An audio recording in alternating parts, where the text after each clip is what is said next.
নমস্কার, আমি Madhurima. Welcome to my blog my Tues. এখন বাজে ঘড়িতে বেলা 12টার মতন, আর এখন থেকে আমি আমার ব্লগটা স্টার্ট করছি। তো গলার অবস্থা ভীষণ খারাপ, কালকে থেকে শরীরটা একদম ভালো ছিল না। তো যাই হোক,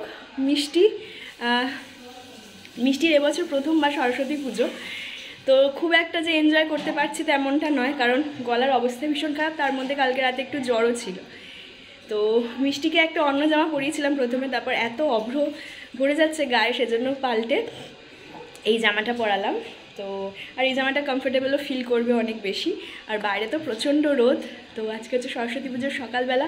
তো সকালবেলা বাড়িতে পুজো হয়েছে, কিন্তু ঘুম থেকে উঠতে পারিনি। কাল রাত্রে প্রায় 2:30 পৌনে 3টে হয়ে গেছে শুতে শুতে। কারণ কি, আমি মিষ্টিকে নিচ্ছিলাম না, কারণ ওর আমার থেকে যদি আবার ছোঁয়া লেগে জ্বর, গলা ব্যথা, কাশি এসব হয়, সেজন্য ওর বাবাকে দিয়েছিলাম কালকে। ওর বাবা বলছে, তোমার গায়ে গন্ধ না পেলে মেয়ে কিছুতেই ঘুমোবে না। আমাকে বৃথা চেষ্টা করতে দিয়েছো। বৃথা চেষ্টা করতে দিয়েছো। তো সেই জন্য তারপরে আবার আমি নিলাম ওকে।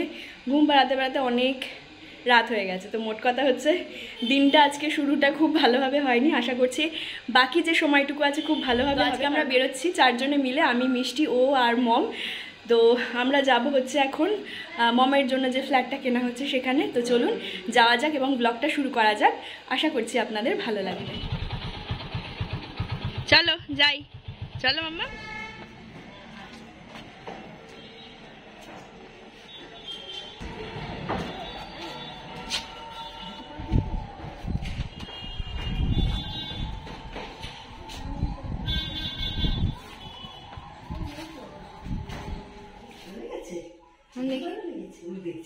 মিষ্টি এদিকে।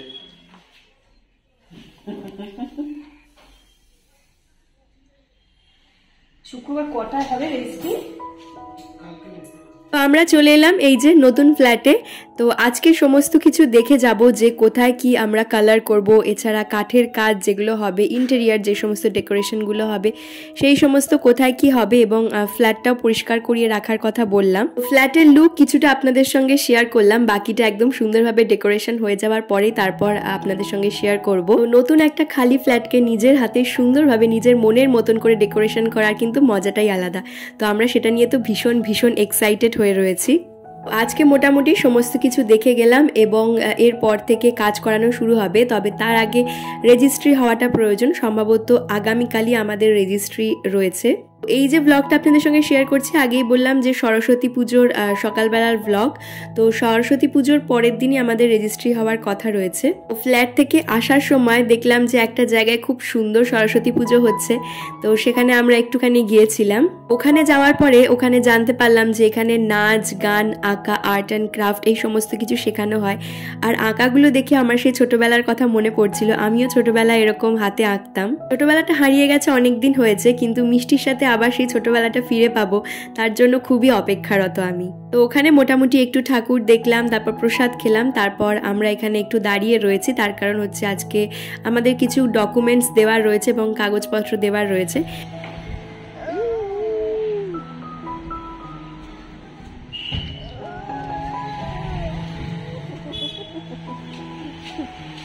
তো মিষ্টিকে আজকে একটুখানি অন্যভাবে খেতে দিচ্ছি।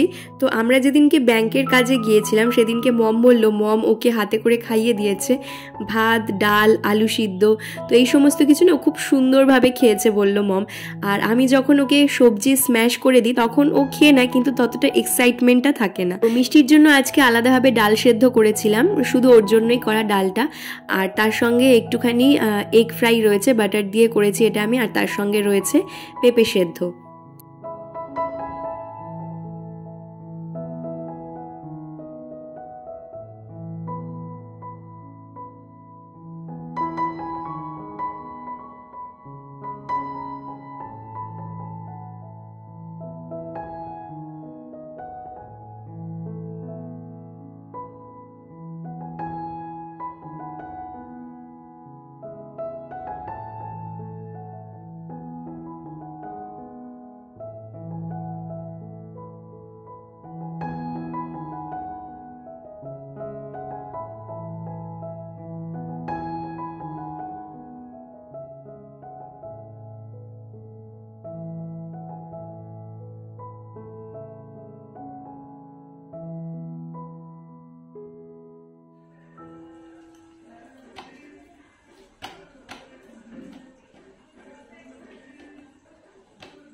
ভালো মামা, ভালো ভালো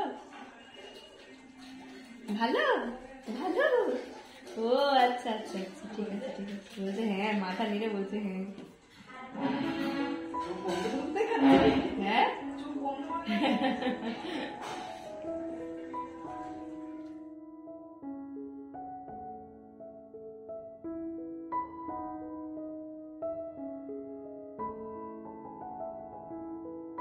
মিষ্টিকে খাওয়া দাওয়া কমপ্লিট করিয়ে তারপর আমরাও খেতে বসে গিয়েছিলাম। তো আজকে আমাদের মেনুতে রয়েছে সরস্বতী পুজো স্পেশাল খিচুড়ি, তার সাথে বেগুন ভাজা এবং রয়েছে পাঁপড় ভাজা। বেশিরভাগ সরস্বতী পুজোতেই আমরা এই আইটেমটা খেয়ে থাকি, আর এগুলো খেলে স্কুলের কথা মনে হয়।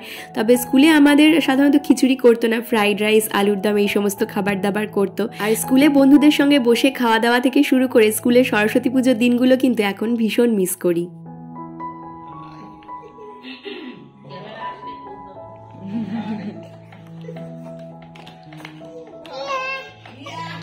আনন্দ হয়েছে।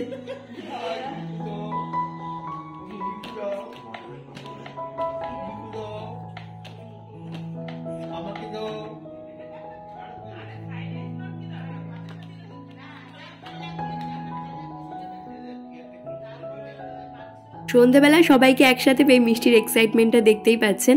আর আজকে বিকালেও মিষ্টি একটা নতুন জামা পরেছিল, তো এই জামাটা রয়ে গিয়েছিল। আমি তো ভাবলাম যে 1 বছরের আগে হয়তো মিষ্টির হবেই না, কারণ এটা 6 to 12 months, আর মিষ্টি যেহেতু একটু রোগার দিকে, তো সেজন্য আমি ভাবলাম যে 1 বছর না হলে এটা হবে না। কিন্তু তারপর বের করে পরালাম, দেখলাম মোটামুটি ঠিকই আছে, গায়ে যে খুব ঢিলে তা নয়। তো সকালেও মিষ্টি পিপির জামা দিয়ে আজকে সরস্বতী পুজোটা শুরু করেছিল, আর সন্ধেবেলাও পিপির দেওয়া জামাই পরেছে আজকে। মিষ্টি মামা একটু একটু একটু একটু দাঁড়াও, মা একটু দাঁড়াও। মিষ্টিকে আজকে এই যে বিছনাতে ম্যাটটা পেতে দিয়েছি, আর ও বেশ সুন্দর খেলা করছে। আর মেঝেতে এখন দিচ্ছি না, তার কারণ হচ্ছে এদিকে এদিকে এদিকে এদিকে এদিকে মিষ্টি। আর মেঝেতে এখন দিচ্ছি না, তার কারণ এখনো তো ঠান্ডাটা সেভাবে যায়নি, ওই জন্য মেঝেতে দিচ্ছি না, বিছনাতেই থাকুক এখন। ও মাম্মা ওদিকে পড়ে যাবি তো।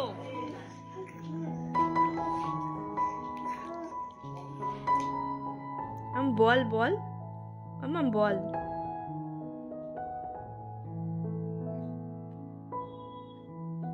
তো এই ড্রেসটা পরেই এই সময় মিষ্টির একটা ভিডিও বানিয়েছিলাম, তো সেটা শর্ট ভিডিওতে দিয়েছিলাম। তো সেই শর্ট ভিডিওতে একটা কমেন্ট আসে, তো এই যে কমেন্টটা করেছে, যে আর কি করেছে, সে আমার ভিডিওতে সবসময় নেগেটিভ কমেন্টই করে।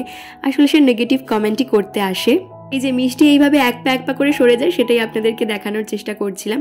তো হ্যাঁ, যেটা বলছিলাম, সে লিখেছিল আমাকে অ্যাটেনশন ড্র করতে হচ্ছে খেলনা দিয়ে, এবং নাম ধরে ডাকলে মিষ্টি নাকি রেসপন্সই করে না। সেক্ষেত্রে আবার উনি আমাকে সাবধানতা অবলম্বন করতে বলেছেন যে মিষ্টি কিন্তু রেসপন্স করছে না, ওর নাম ধরে তুমি ডাকলে সেখানে আবার গান দিয়ে তুমি ঢেকে দিলে, যে কতবার তোমাকে ডাকতে হলো। তো সেক্ষেত্রে আমি একটা কথা আপনাকে বলতে চাইবো, আপনি এটা নিয়ে না ভাবলেও চলবে, আমি মা হিসাবে আছি তো ওর জন্য।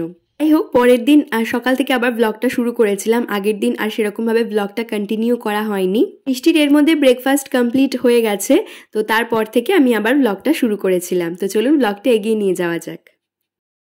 মিষ্টি কমলা লেবু খেতে ভীষণ ভীষণ পছন্দ করে, ওকে জাস্ট একটা হাতে ধরিয়ে দিতে হবে, ওর সময় মতন আস্তে আস্তে ঠিক কমলা লেবুটা সুন্দরভাবে খেয়ে নেবে আর চিবড়েটা ফেলে দেবে। আর আমি যদি কোনো দানা টানা থাকে সেটা বের করে দিই, সবসময় হাতে একটা কমলা লেবু দিয়ে দিলে এভাবে ও সুন্দর খেতে পারে। আর লেবুগুলো ভীষণ মিষ্টি রয়েছে, সেটা দেখেই আমি ওকে দিলাম।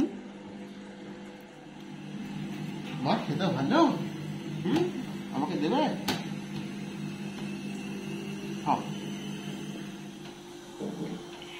তো মিষ্টি যখন হয়নি, যখন প্রেগনেন্ট ছিলাম, তখন না ফল খেতে ভীষণ ভালো লাগতো। আর বিশেষ করে কমলা লেবু, আমি প্রচুর প্রচুর কমলা লেবু খেয়েছিলাম, মানে এত কমলা লেবু খেয়েছিলাম বলার মতো নয়। তখন তো বমি হয়ে যেত, আর সেজন্য জুস বানিয়ে খেতাম আমি। আর সেই সময় ফল খেতে ভীষণ ভালো লাগতো। এখন এই মামা কমলা লেবুটা কোথায়?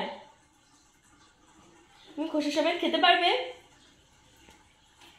তো মিষ্টি প্রায় পুরো কমলা লেবুটাই মুখে ঢুকিয়ে দিয়েছে, তাই ভাবলাম যে খোসাটা যদি গলায় আটকে যায় ওর।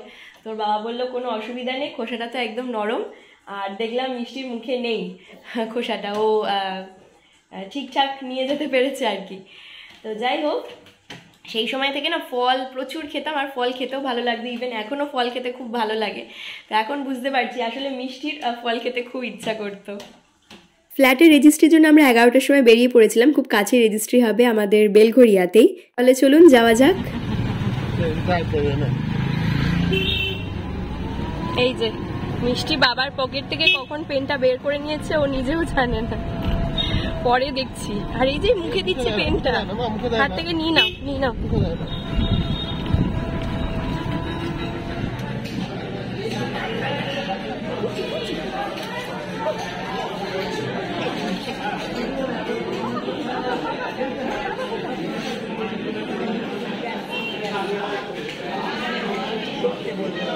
আমরা পৌঁছেছিলাম ওখানে 11টার সময়, মোটামুটি 1:30টার মধ্যে সমস্ত কাজ কমপ্লিট হয়ে গেল। এত তাড়াতাড়ি সুন্দরভাবে সমস্ত কিছু হয়ে যাবে বুঝতে পারিনি।